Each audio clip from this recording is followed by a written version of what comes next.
situation is still very complex and complicated, though I have to say in the past 72 hours, Tehran has been peaceful and quiet, but the challenging issue, especially for reporters, for journalists, for correspondents, for so many businesses in Tehran, is that we have no access to the international internet. Even some internal messaging applications are not functioning. Today, just a few hours ago, I found out that international phone calls have been possible again, because in the past 5 or 6 days, no one has been able to make international phone calls.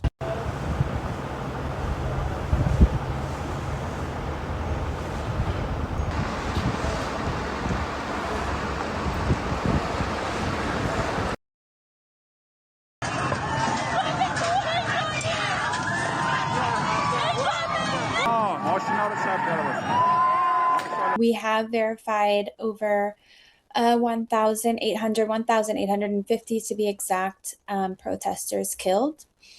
We have 779 additional cases under review.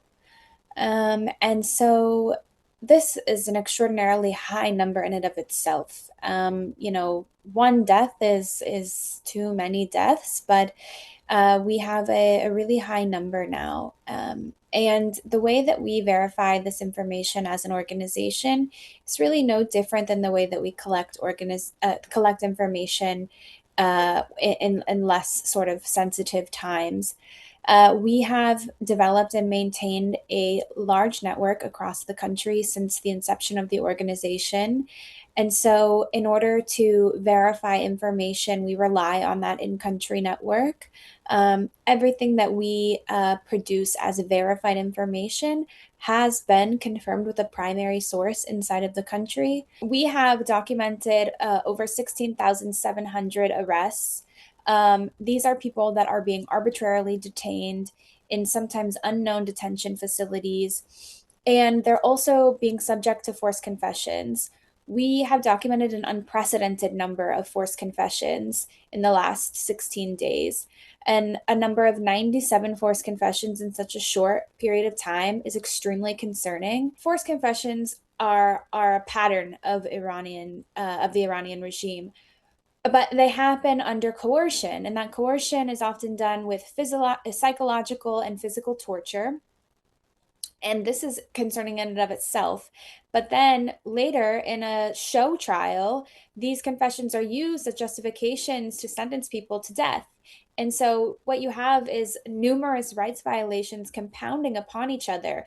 They're starting in the streets when people don't have the right to assemble freely. And then people are arrested without due process, without any sort of legal guarantees. They don't have access to an attorney.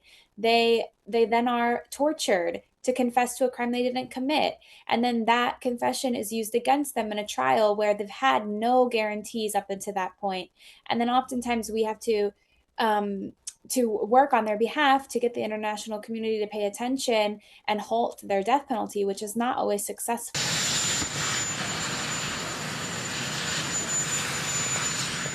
So we had great numbers.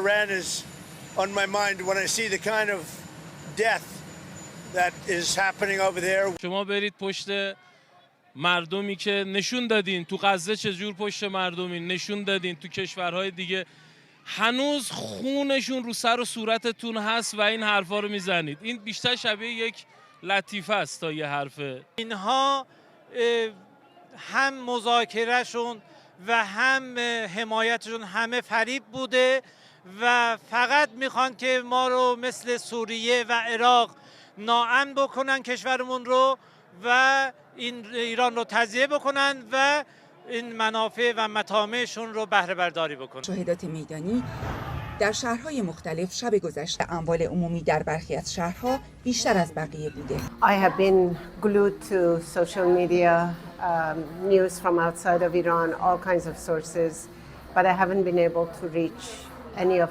my family members or friends, which both in capital and I'm from Isfahan, so no, I to this day, to this moment, I have no news from my pretty large extended family, and we are all over the world spread in Germany, in France, in Vancouver.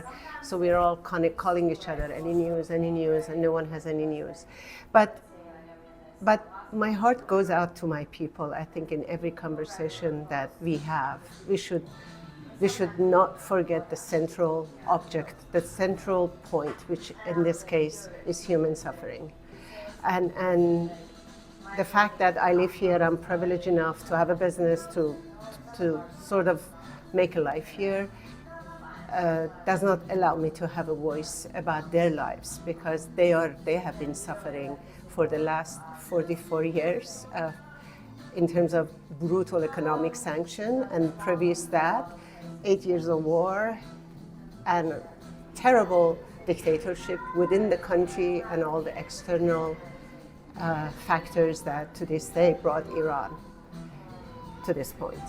And I was in Iran a few months ago, and I just couldn't believe how my middle-class family could not even simply afford a basic meal. And I come from a middle-class background, let alone to the poor people. There is no future, there is no job, there is no water, there is no electricity, or many of us cannot go back.